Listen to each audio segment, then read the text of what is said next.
Supreme court का बड़ा फैसला, मुस्लिम विधवा को विरासत में सिर्फ 1/4 हिस्सा।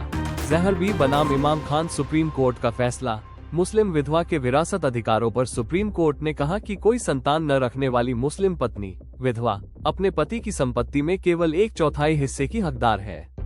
इसके साथ ही न्यायालय ने ये भी स्पष्ट किया कि मृतक के भाई द्वारा किया गया अग्रीमेंट टू सेल विक्रय अनुबंध विधवा के उत्तराधिकार इनहेरिटेंस अधिकारों को समाप्त नहीं कर सकता, क्योंकि ऐसा अनुबंध न तो स्वामित्व ओनरशिप हस्तांतरित करता है और न ही उसे समाप्त करता है। यह मामला चांद खान नामक व्यक्ति की संपत्ति से जुड़ा था, जिसकी मृत्यु बिना संतान और बिना वसीयत इंटेस्टेट के हुई।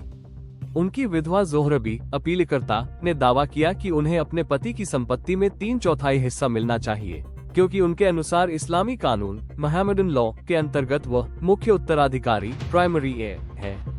वहीं मृतक के भाई प्रतिवादी ने ये तर्क दिया कि चांद खान ने अपनी मृत्यु से पहले ही संपत्ति का एक हिस्सा बेचने के लिए अग्रीमेंट टू सेल कर दिया था, इसलिए वह हिस्सा अब विरासत का भाग नहीं माना जाना चाहिए। ट्रायल कोर्ट ने भाई की इस दलील को स्वीकार कर लिया और माना कि वो जमीन पहले ही बेची जा चुकी थी।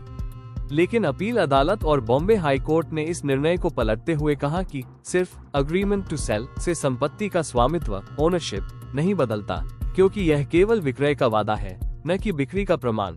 इस प्रकार हाई कोर्ट ने स्पष्ट किया कि वह भूमि अभी भी मृतक की संपत्ति का हिस्सा है।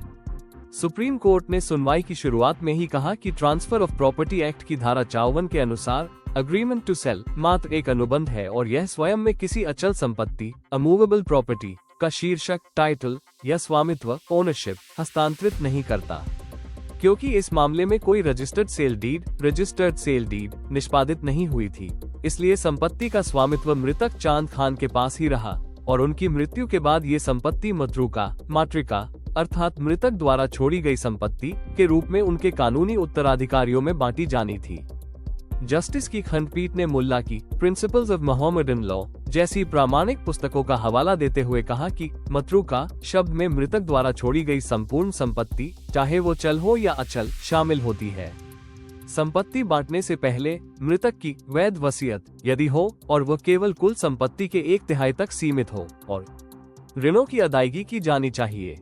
इसके बाद शेष संपत्ति कुरान में निर्दिष्ट नियत हिस्सों फिक्स्ड शेयर्स के अनुसार उत्तराधिकारियों में बांटी जाती है। विधवा का हिस्सा इस्लामी कानून के अनुसार सुप्रीम कोर्ट ने कुरान के सूरह अन-निसा अध्याय 4 आयत 12 का उल्लेख करते हुए कहा कि यदि किसी मुस्लिम व्यक्ति की मृत्यु संतान या वंशज के बिना होती है तो उसकी पत्नी को संपत्ति का 1/4 हिस्सा मिलता है, और यदि संतान या पोते पोतियां जीवित हैं तो पत्नी का हिस्सा घटकर 1/8 रह जाता है। वर्तमान मामले में चूंकि चांद खान की कोई संतान नहीं थी, इसलिए उनकी विधवा जोहरबी केवल 1/4 हिस्से की हकदार है। शेष संपत्ति उनके अन्य उत्तराधिकारियों जैसे उनके भाई में जाएगी। न्यायालय का निष्कर्ष कोर्ट ने कहा कि मुस्लिम उत्तराधिकार कानून मोहम्मदन लॉ ऑफ इनहेरिटेंस स्पष्ट रूप से तय करता है कि शरीयत में निर्धारित उत्तराधिकारी को उनकी निश्चित हिस्सेदारी मिलती है। पत्नी, जो एक शेयर है, को सामान्यतः 1/8 हिस्सा मिलता है, लेकिन यदि कोई संतान या पोता न हो तो पत्नी का हिस्सा 1/4 होगा। इस प्रकार सुप्रीम कोर्ट ने जोहरबी की अपील खारिज करते हुए कहा कि वो अपने पति की मातृका संपत्ति में केवल 1/4 हिस्से की हकदार है।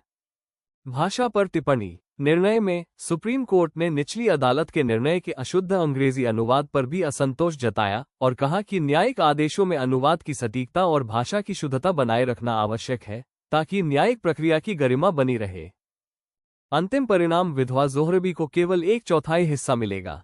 मृतक के भाई का अग्रीमेंट टू सेल विधवा के अधिकारों को समाप्त नहीं कर सकता। संपत्ति का वितरण कुरान में निर्धारित हिस्सों के अनुसार किया जाएगा। सुप्रीम कोर्ट के हर बड़े फैसले की सही कानूनी व्याख्या के लिए लाइक करें, सब्सक्राइब करें, बेल आइकॉन जरूर दबाएं।